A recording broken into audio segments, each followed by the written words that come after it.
ದೇವ್ರದಿಂದ ಇಬ್ಬರಲ್ಲಿ ಪ್ರೀತಿ ಕೊಟ್ಟವನು ಸರ್ ದೇವರು. ಆ ಪ್ರೀತಿಯಿಂದ ನಾವು ತುಂಬ ಅನ್ಯೋನ್ಯ ಚೆನ್ನಾಗಿ ಬಾಳ್ತಾ ಇದ್ದೀವಿ.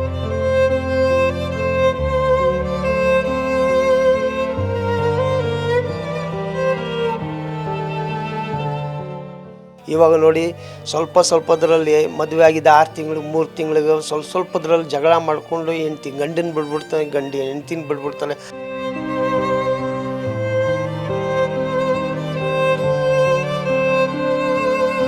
ಈ ಥರ ಹೆಂಡ್ತಿ ಸಿಕ್ಕಿದ್ರೆ ನಾನು ಪುಣ್ಯ ಮಾಡಿದ್ದೀನಿ ಸರ್.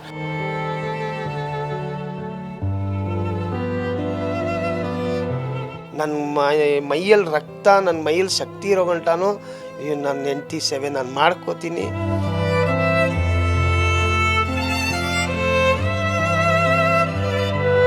ಅಂದರೆ ಸಮಸ್ಯೆ ಏನಾಗಿರೋದಂದರೆ ಸರ್, ನನಗೆ ಒಂದು ಮನೆ ಇಲ್ಲ. ಅದು ಸುಳ್ಳು ಹೇಳ್ತಾರೋ ನಿಜ ಹೇಳ್ತಾರೋ ಸರ್, ನಮಗೆ ತುಂಬ ಖುಷಿ ಆಗ್ಬಿಡ್ತಾ ಆ ಟೈಮಲ್ಲಿ. ನಮ್ಮ ಮನೆ ಬರ್ತಾ ಇದೆಯಲ್ಲ, ನಾವು ತುಂಬ ಖುಷಿಯಲ್ಲಿ ಇರ್ತೀವಿ. ಅಂಥದ್ರಲ್ಲಿ ನೋಡಿದ್ರೆ ಅವ್ರು ಸೋಲ್ಬಿಡ್ತಾರೆ. ಯಾರ್ಯಾರಿಗೂ 5 ಲಕ್ಷ ರೂಪಾಯಿ ಕೊಟ್ಟರು, ಅದು ಟಿ ವಿ ಆನ್ ಮಾಡಿದ ತಕ್ಷಣ ಇವ್ರಿಗೆ 3 ಲಕ್ಷ ರೂಪಾಯಿಗಳು, ನಮಗೊಂದು ಏನಾದರೂ ಸಹಾಯ ಮಾಡ್ಬೋದು, ಇಂಥವ್ರು ನೋಡ್ಬಿಟ್ಟು ಸಹಾಯಧನ ಮಾಡ್ಬೋದು, ಇಲ್ಲವ್ರೆ ನಮ್ಮ ಮನೆ ತಕ್ಷಣ ಪತ್ರ ಕೊಟ್ಬಿಡ್ಬೋದು ಆಸೆ. ಯಾರ್ಯಾರು ಹೇಳಿದ್ರೆ ಹೋಗಿ ನಿಮ್ಮ ಕಡೆಯವರಲ್ವೇ, ಹೋಗಿ ಹೆಲ್ಪ್ ಮಾಡ್ತಾರೆ ಅಂತಬಿಟ್ಟು.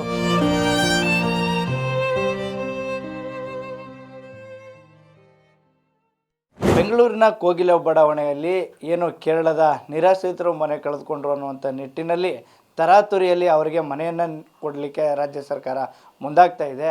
ಆದರೆ ಮೈಸೂರಿನ ಕೇರ್ ಕ್ಷೇತ್ರದಲ್ಲಿರುವಂಥ ನಾಚನಹಳ್ಳಿ ಪಾಳ್ಯದಲ್ಲಿ ಕಳೆದ 20 ವರ್ಷಗಳಿಂದ ಆಶ್ರಯ ಮನೆಗಾಗಿ ಅರ್ಜಿ ಸಲ್ಲಿಸಿರುವಂಥ ಕುಟುಂಬವೊಂದಕ್ಕೆ ಇದುವರೆಗೂ ಸಹ ಆಶ್ರಯ ಮನೆಯನ್ನು ನೀಡಲಿಲ್ಲ.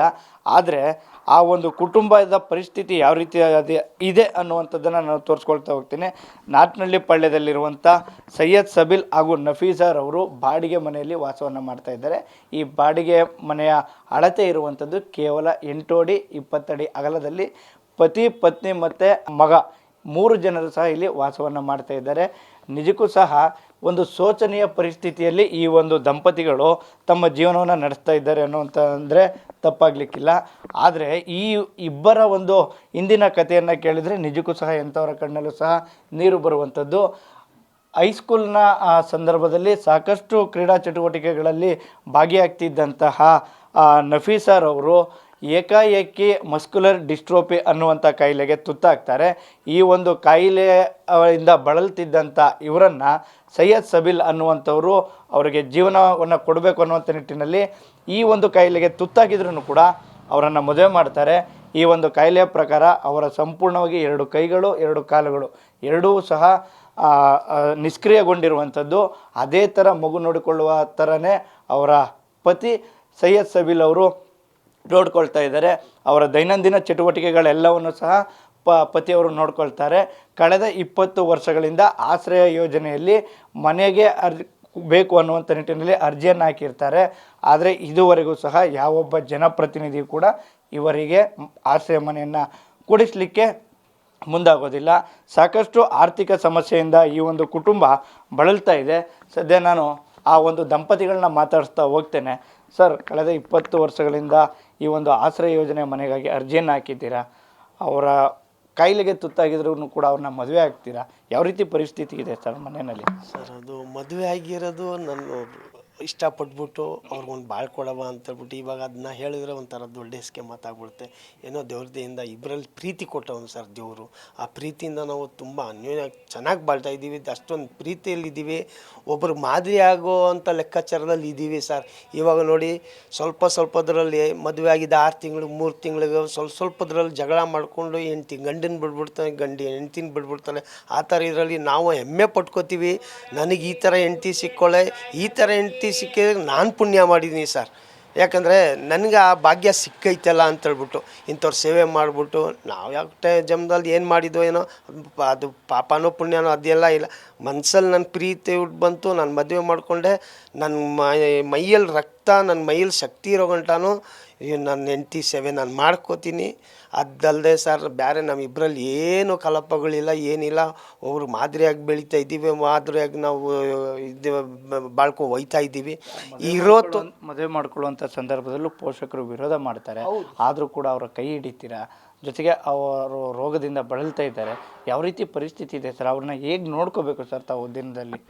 ಸರ್ ಅವ್ರ ಮದುವೆ ಅಂದರೆ ಇವ್ರ ಅಂದಿರು ನನ್ನ ಫ್ರೆಂಡೇ ಆಗಿದ್ದಿದ್ದು.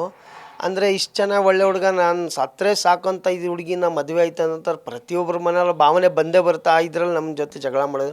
ಆದರೂ ಅವ್ರಿಗೆಲ್ಲ ವಿರುದ್ಧವಾಗಿ ಆಗ್ಬಿಟ್ಟು ನಾನು ಮದುವೆ ₹1 ಇಲ್ಲದೆ, ಒಂದು ಗ್ಲಾಸ್ ನೀರು ಕುಡ್ದೆ, ನನಗೆ ಅವಶ್ಯಕತೆ ಅದರೆಲ್ಲ ಬೇಕಾಗಿಲ್ಲ. ನಾನೇನು ಬಾಳ್ಕೊಡ್ಬೇಕಂತ ಮನ್ಸಲ್ಲಿ ಬಂತು, ನಾನು ಬಾಳ್ಕೊಂಡು ಮದುವೆ ಮಾಡಿಕೊಂಡೆ ಸರ್. ದೇವರು ಇವಾಗ ನಾನು ಚೆನ್ನಾಗಿ ಅಷ್ಟು ವರ್ಷದಿಂದ ಇಬ್ಬರಲ್ಲಿ ಪ್ರೀತಿ ಅಷ್ಟೊಂದು ದೇವ್ರು ತುಂಬನೇ ಇದು. ಅಂದರೆ ಸಮಸ್ಯೆ ಏನಾಗಿರೋದಂದರೆ ಸರ್, ನನಗೆ ಒಂದು ಮನೆ ಇಲ್ಲ.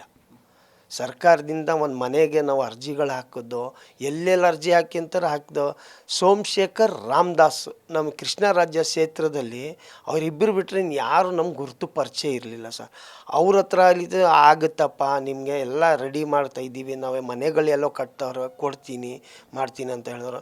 ಅವ್ರು ಏನೋ ಸೋಲ್ತಾರೆ, ರಾಮದಾಸ್ ಗೆಲ್ತಾರೆ. ರಾಮದಾಸ್ ಹೋದರೆ ಇಲ್ಲಿ ಸ್ವಲ್ಪ ನಮ್ಮ ಏರಿಯಾ ಕಡೆನೂ ಬಂದಿದ್ದರು. 15 ದಿವಸದಲ್ಲಿ ನಿಮ್ಮ ಮನೆಗೆ ತೊಗೊಂಬಂದು ನಾನು ಪತ್ರ ಕೊಡ್ತೀನಿ, ನಿಮ್ಮೆಲ್ಲ ಆಗುತ್ತೆ, ನಿಮಗೆಲ್ಲ ಮನೆ ಮಾಡಿಕೊಡ್ತೀನಿ ಅಂತ. ಅದು ಸುಳ್ಳು ಹೇಳ್ತಾರೋ ನಿಜ ಹೇಳ್ತಾರೋ ಸರ್, ನಮಗೆ ತುಂಬ ಖುಷಿ ಆಗ್ಬಿಡ್ತು ಆ ಟೈಮಲ್ಲಿ. ನಮ್ಮ ಮನೆ ಬರ್ತಾ ಇದೆಯಲ್ಲ, ನಾವು ತುಂಬ ಖುಷಿಯಲ್ಲಿ ಇರ್ತೀವಿ. ಅಂಥದ್ರಲ್ಲಿ ನೋಡಿದ್ರೆ ಅವ್ರು ಸೋಲ್ಬಿಡ್ತಾರೆ, ಇವ್ರು ಗೆಲ್ತಾರೆ. ಅವ್ರು ಸರ್ ಬರೀ 20 ವರ್ಷ ಇದೇ ಒಂದು ಇದಾಗ್ಬಿಡ್ತು ಸರ್. ಅದ್ರಲ್ಲಿ ನಮಗೆ ಇವಾಗ ನಾನು ಸರ್ಕಾರದಿಂದ ಡೈರೆಕ್ಟ್ CMಗಾಗಲಿ, ಇವಾಗ ವಸತಿ ಸಚಿವ ಜಮೀರ್ ಅಹಮದ್ ಅಂತ ಬೆಂಗಳೂರು ವಸತಿ ಸಚಿವರಾಗಿದ್ದಾರೆ, ಅವ್ರಿಗೂ ನಾವು ಮಾತಾಡಿಸಿ ಬೆಂಗಳೂರಿಗೆ ಹೋಗಿದ್ದೆವು ಸರ್.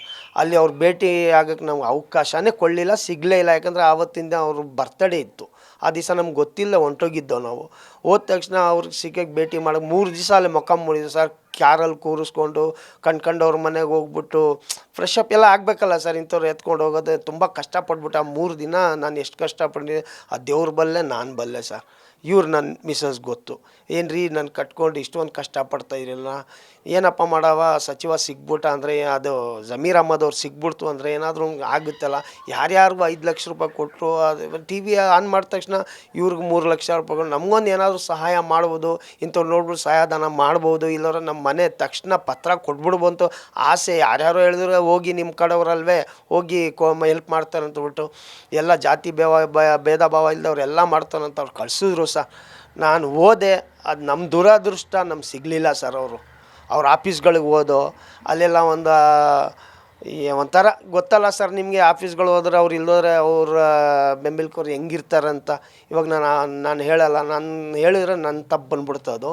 ಅಷ್ಟು ನಮಗೆ ಕೀಳ್ಮಟ್ಟದಲ್ಲಿ ಮಾತಾಡ್ಬಿಟ್ರು. ಮೈಸೂರಿಗೆ ಬಿಟ್ಬಿಟ್ಟು ನೀವು ಇಲ್ಲಿ ಏನಕ್ಕೆ ಬಂದ್ರಿ, ನಾವು ಯಾವುದೋ ಕ್ಷೇತ್ರ ಇದೆ ಸರ್, ಅದು ಮರ್ತುಬಿಟ್ಟಿದ್ದೀನೋ, ಅದು ಬೆಂಗಳೂರಲ್ಲಿ ಕಾಟನ್ಪೇಟೆ ಅಲ್ಲಪ್ಪ ಅವರು, ಇಲ್ಲ ಸರ್ ಅದು ಯಾವುದೋ ಅವರು ಇರೋ MLA ಆಗಿದ್ದಾರಲ್ಲ, ಮರ್ತುಬಿಟ್ಟಿದ್ದೀನಿ. ನಾವು ಈ ಚಾಮರಾಜಪೇಟೆ ಸರ್, ಸರಿ ಚಾಮರಾಜಪೇಟೆ ಆಫೀಸಲ್ಲಿ ನೀವು ಬಂದಿದ್ರಲ್ಲ, ಇಲ್ಲೇನಿದ್ರು ಚರಂಡಿ ಮೋರಿ, ನಿಮ್ಮ ಮನೆ ಕರೆಂಟು ಆ ಥರ ಸಮಸ್ಯೆ ನೀವು ಮೈಸೂರಿಂದ ಬಂದರೆ ಸಿಗಲ್ಲ. ವಿಧಾನಸೌಧಕ್ಕೆ ಹೋಗಿ ಅಂದರು. ವಿಧಾನಸೌಧಕ್ಕೆ ಹೋದರೆ ಅಲ್ಲಿ ಪಾಸ್ ಕೊಡಬೇಕು, ಅದೇನೋ ಕೊಡಬೇಕು, ಪಾಸ್ ಬರೆಸ್ಬೇಕು, ಎಷ್ಟು ಜನ ಬರೋದು ಎಲ್ಲ ಆಧಾರ್ಗಳು ಕೊಡಿ, ಏನು ಎಲ್ಲ ರೂಲ್ಸ್ಗಳು ಇರ್ತಾವಲ್ಲ ಸರ್. ಅಲ್ಲಿ ಹೊರ್ಗಡೆನೇ ಕಾಯ್ಕೊಂಡಿದ್ದೆವು ಸರ್ ನಾವು. ಹೊರ್ಗಡೆ ಕಾಯ್ಕೊಂಡಿದ್ರು ಅಲ್ಲೂ ಸಿಗಲಿಲ್ಲ. ಮನೆ ತಲಾಶ್ ಮಾಡ್ಕೊಂಡು ಹೋದೋ ಅವ್ರ ಮನೆಗೆ ಹೋದ್ರೆ ಬಾಕ್ಲು ಗಂಟನೇ ಎಂಡಿಂಗು. ಬಾಕ್ಲಾದ್ಮೇಲೆ ಪೊಲೀಸ್ನವ್ರು ಇರ್ತಾರೆ. ಮನೆ ನನ್ನ ಹತ್ರ ಫೋಟೋ ವೀಡಿಯೋ ಎಲ್ಲ ಐತೆ. ಮನೆ ಬಾಕ್ಲು ಗಂಟ ಹೋದ್ರೆ ಪೊಲೀಸ್ ಅಡ್ಡಾಕ್ತಾರೆ, ಇಲ್ಲಿ ಯಾರಿಗೂ ಅಲೋ ಇಲ್ಲ, ನೀವು ಆಫೀಸ್ಗೆ ಹೋಗಿ ಅಂದ್ಬಿಡ್ತಾರೆ.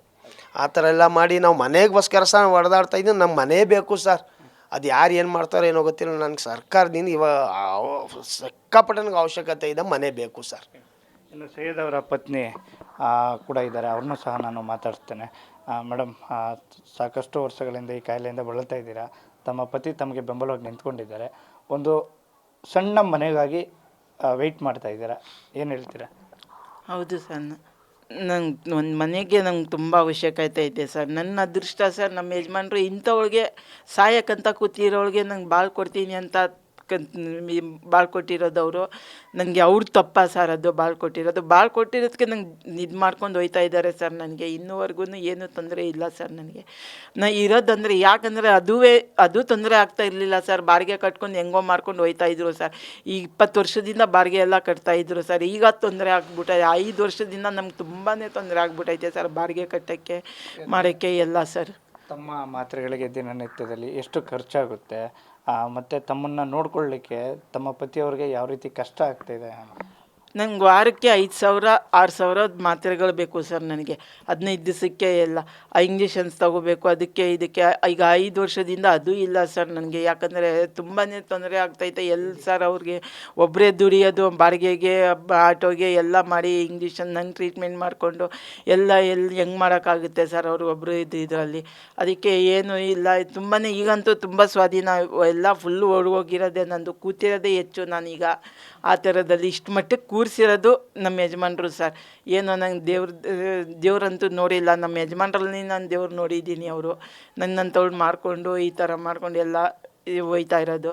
ತುಂಬಾ ತೊಂದರೆ ಆಗ್ಬಿಟ್ಟೈತೆ ನಂಗೆ ಟ್ರೀಟ್ಮೆಂಟ್ಗೆ, ಅದಕ್ಕೆ ಎಲ್ಲ. ಈಗ ಸರ್ಕಾರ ಅಥವಾ ಜನಪ್ರತಿನಿಧಿಗಳಿಗೆ ಯಾವ ರೀತಿ ಮನವಿ ಮಾಡ್ಕೋತೀರಾ? ತಾವು ಏನು ಕಷ್ಟವನ್ನು ಪಡ್ತಾ ಇದ್ದೀರಾ ಅನ್ನೋದ್ರ ಬಗ್ಗೆ ಅಮ್ಮ? ಸರ್ ನಮ್ಮ ಕಷ್ಟ ನಮ್ಮ MLA ಅವ್ರಿಗೆ ಗೊತ್ತು ಸರ್, ಇಬ್ರಿಗೂ ಗೊತ್ತು ಸರ್. ಸೋಮಶೇಖರ್ ರಾಮದಾಸ್ ಅವರಿಬ್ಬರು ಬಂದು ನೋಡಿರೋದು.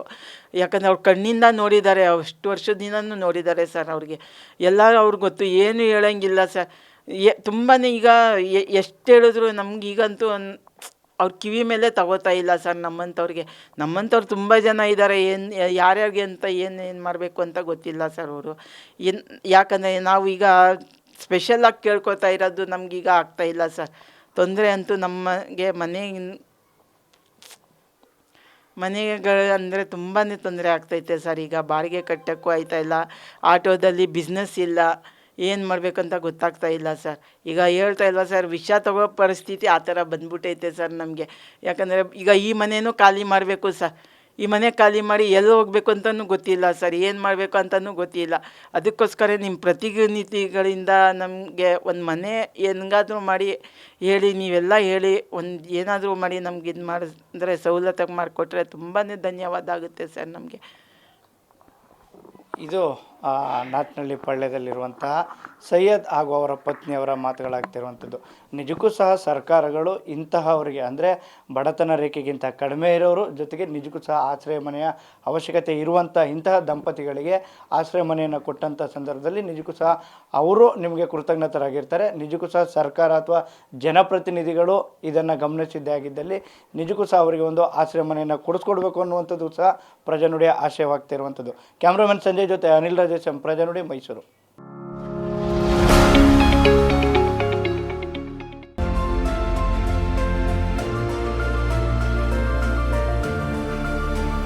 ನೈಜ ಸುದ್ದಿಗಾಗಿ ನೋಡ್ತಾ ಇರಿ ಕನ್ನಡಿಗರ ಪ್ರಜಾನುಡಿ ದಿನಪತ್ರಿಕೆ.